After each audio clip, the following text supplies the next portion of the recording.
இயேசு கிறிஸ்துவின் இனிதான நாமத்தில் இன்றைய ஆவிக்குரிய சிந்தனைக்கு உங்களை அன்புடன் வரவேற்கின்றோம். இப்போதும் ஒரு பாடலுக்கு பின்பு உங்கள் சிந்தையை தெளிவிக்கும் ஆவிக்குரிய செய்தியை கேட்கலாம்.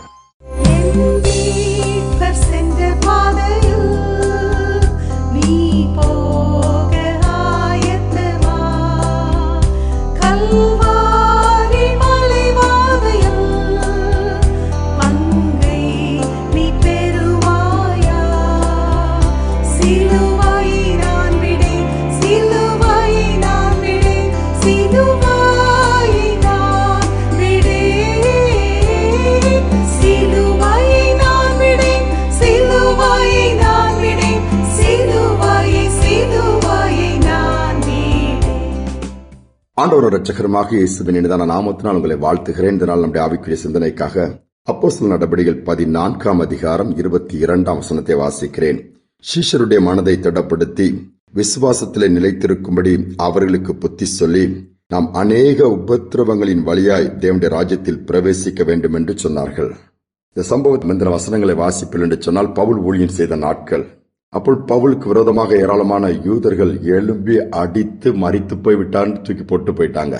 ஆனால் மீண்டுமாய் பவுல் எழுந்திருக்கிறார், பட்டணங்களில் போய் பிரசங்கிக்கிறார், பல இடங்களில் பிரயாணம் பண்ணி பிரசங்கித்து அவருடைய சீஷர்கள் எல்லாரும் பார்க்கும் பொழுது இன்னைக்கு அடிவதை அதிகமாய் பட்டது, கடினமான பாதையில் கடந்து போகிறது அப்போஸ்தலனாகிய பவுல். ஆனால் அவருக்கு தான் இங்க ஆறுதல் தேவை. ஏன்னா அவ்வளவு சரீரத்திலே காயங்கள், வேதனைகள், நெருக்கமான பாதைகள். ஆனாலும் அவர் என்ன சொல்லுகிறார்? சீஷர்களை பார்த்து தைரியம் கொடுத்து அவருடைய மனதை திடப்படுத்தி புத்தி சொல்லி ஸ்பெசிபிக்கா என்ன சொல்லுகிறார் தெரியுமா? உபத்திரவத்தின் பாதை நமக்கு முன்பாக வைக்கப்பட்டிருக்கிறது, பாடுகள் நமக்கு உண்டு, நெருக்கங்கள் உண்டு.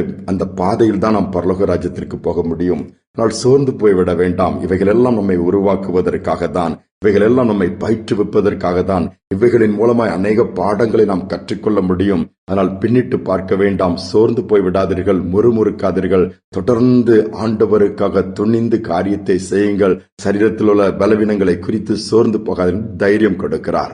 ஆனால் நாம் எப்படி இருக்கிறோம்? சின்ன சின்ன பிரச்சனைக்கெல்லாம் சோர்ந்து போய்விடுகிறோம். மற்றவர்களுக்கு நாம் ஆறுதலா இருக்கிறோமா? நாமே நம்முடைய வாழ்க்கை முழுவதும் ஆறுதல் தேடி ஓடிக்கொண்டிருப்போமானால் மற்றவர்களை எப்படி ஆறுதல் படுத்துவது, எப்படி தூக்கி விடுவது, எப்பொழுது தைரியம் கொடுக்க போகிறோம்? வேதம் தெளிவாக சொல்கிறது, நமக்கு ஆண்டவர் ஆறுதல் கொடுப்பாராம். எதற்காக தெரியுமா? நாம் திராணி உள்ளவர்களாய் மாறி நம்முடைய பலவீனங்கள், பாடுகள் எல்லாவற்றையும் சகிக்கக்கூடிய அந்த ஒரு பலனை பெற்று மற்றவர்களை ஆறுதல் படுத்தும்படியாக சொல்லப்பட்டிருக்கிறது. உபத்திரத்தின் பாதையை பார்த்து சோர்ந்து விட வேண்டாம். அவைகள் புடமிட்டு நம்மளை பொன்னாக விளங்க பண்ணுகிறது. ஆண்டவருடைய சித்தம் என்பது அப்படித்தான். அந்த பாதை கொஞ்சம் குறுகலான பாதை தான், ஆனால் முடிவு பூரணமாக இருக்கும், மகிமையாக இருக்கும், சந்தோஷமாக இருக்கும். அதனால்தான் அந்த பாதையை கர்த்தர் அனுமதிக்கிறார். சோர்ந்து போகாமல் உன்னதமான தேவனை நோக்கி பார்ப்போம். வண்ணத்து பூச்சிகளை நீங்கள் பார்ப்பில் எடுத்தால், பட்டுப்பூச்சிகள் எடுத்தால் அந்த கூட்டுப்புழு பருவம் என்று சொல்லுவார்கள். அந்த புழுவை பார்க்கும் பொழுது அது அசிங்கமாக, அது ஒரு அருவருக்கத்தக்க விதத்தில் தான் இருக்கும். அது எவ்வளவோ கடினமான பாதையில கடந்து போகிறது நமக்கு தெரியாது. ஆனால் நாட்கள் செல்லும் பொழுது அது ஒரு இலையில மறைந்து ஒரு கூட்டை கட்டி அந்த கூட்டிற்குள் போய்விடுகிறது. உள்ள என்ன நடக்குன்னு நமக்கு தெரியாது. ஆனால் அது கொஞ்சம் கொஞ்சமாய் தன்னுடைய சரீரத்தை உருக்கி அது ஒரு நல்ல உருவத்தை மாற்றி உருமாற்றம் அடைந்து அது நல்ல ஒரு சிறகுகள் வருகிறது, அதுல நல்ல வண்ண டிசைன்கள் வருகிறது, அழகாக வந்து அதுல ஒரு சின்ன துவாரம் விழுகிறது. அந்த துவாரத்தின் வழியா எளிதாக வர முடியாமல் பல நாட்கள் முயற்சி எடுக்கும். எப்படியாவது வெளியே வருவதற்காகத்தான். அது சிறு துவாரம் தான், அது பெரிதாக்க முடியாது. ஆனால் அந்த துவாரத்திற்கு ஏற்றபடி தன்னை ஒடுக்கி தன்னை உருக்கி வெளியே வரும்பொழுது ஒரு அழகிய வண்ணத்து பூச்சி அல்லது அழகிய பட்டுப்பூச்சி அந்த கூட்டுப்புழு பருவத்தை தாண்டி அப்படியே சிறகடித்து பறக்கிறதை பார்ப்போம். அதோடு மட்டுமல்ல, பார்க்கிறவருடைய கண்களுக்கு அவ்வளவு குளிர்ச்சியை கொடுக்கக்கூடியதாய் அழகாக இருக்கக்கூடிய அந்த பட்டுப்பூச்சி, வண்ணத்து பூச்சிகள் பறக்கிறதை பார்க்கிறோம். ஆனால் அதற்கு பின்பு இருக்கிற அந்த கடினமான பாதை யாருக்கும் எளிதாக தெரிவதில்லை, யாரும் அதை புரிந்து கொள்ளுவதில்லை.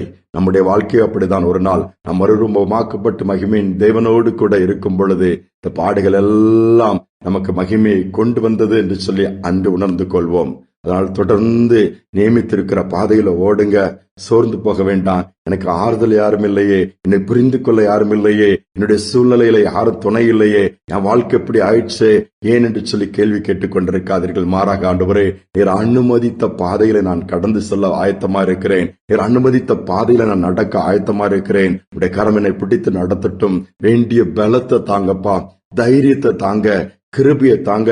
அந்த உன்னதமான ஆவியினால நிரப்புங்கப்பான்னு சொல்லி கேட்போம் என்று சொன்னால் நிச்சயமாகவே கர்த்தர் அந்த கிருபைகளை கொடுப்பார். தொடர்ந்து நம்முடைய ஓட்டத்தை ஜெயத்தோடு ஓடி முடிக்க முடியும். ஜெபிப்போமா. எங்கள் அன்பின் பரலோக தகப்பனே, இந்த புதிய நாளில் நம்முடைய சமூகத்தில் வந்து உம்மை நோக்கி பார்க்கிறோம் அப்பா. எங்கு பார்த்தாலும் பாடுகளும் போராட்டங்களும் வேதனைகளும் இழப்புகளும் நிச்சயமற்ற தன்மைகளும் நிறைந்த நாட்கள் நாங்கள் வந்துவிட்டோம் அப்பா. சின்ன சின்ன காரியங்களுக்கெல்லாம் மனமடி விளைகிற கூட்டங்கள் பெருகிடுச்சுது. சின்ன சின்ன காரியங்களுக்கெல்லாம் சோர்ந்து போகிற கூட்டங்கள் பெருகிடுச்சுது. இப்படிப்பட்ட சூழ்நிலையிலே நாங்கள் சோர்ந்து விடாதபடி உறுதியாய் உம்மை பற்றி கொண்டு உபத்திரவங்கள் பாதைகளே அப்பா நீர் எங்களை நடத்த சித்தமாயிருப்பீர்கள் என்று சொன்னால் நாங்கள் உம்முடைய சித்தத்துக்கு எங்களை அர்ப்பணித்து தொடர்ந்து உம்மை சார்ந்து கொள்ள உதவி செய்வீராக. இந்த நாளில் எங்களை முழுவதுமாய் தாழ்த்தி ஒப்புக் கொடுக்கிறோம். ஒவ்வொரு பிள்ளையுடைய கையில் பிரயாசங்கள் ஆசீர்வதிக்கப்படட்டும்.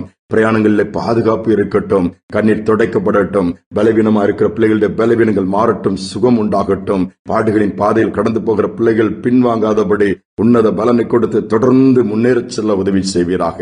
துதி கன மகிமைக்கு செலுத்துகிறேன். இயேசுவின் நாமத்தில் வேண்டிக் கொள்கிற நல்ல பிதாவே, ஆமேன் ஆமேன். உபத்திரவத்தின் வழியாகத்தான் நாம் கடந்து செல்ல வேண்டும்.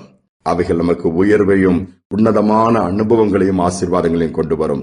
சிந்தனையோடு இந்த நாளை தொடருவோம். மீண்டுமாய் நாளை தினம் சந்திப்போம். பாடுகள் அனுபவித்தேன் பரலோக தேவனுக்காய். பாடுகள் அனுபவித்தேன் பரலோக தேவனுக்காய். கிறிஸ்துவின் மகிமை வெளிப்படும் நாளில், கிறிஸ்துவின் மகிமை வெளிப்படும் நாளில் களிகூர்ந்து மகிழ்ந்திருப்பேன். நான் களிகூர்ந்து மகிழ்ந்திருப்பேன். ஓ, இயேசுவால பிடிக்கப்பட்டவன், அவர் இரத்தத்தால கழுவப்பட்டவன். எனக்கென்று எதுவும் இல்ல, இப்பூமி சொந்தமில்ல. எல்லாமே இயேசு, என் இயேசு. எல்லாம் இயேசு, இயேசு, இயேசு. எல்லாம் இயேசு, இயேசு, இயேசு.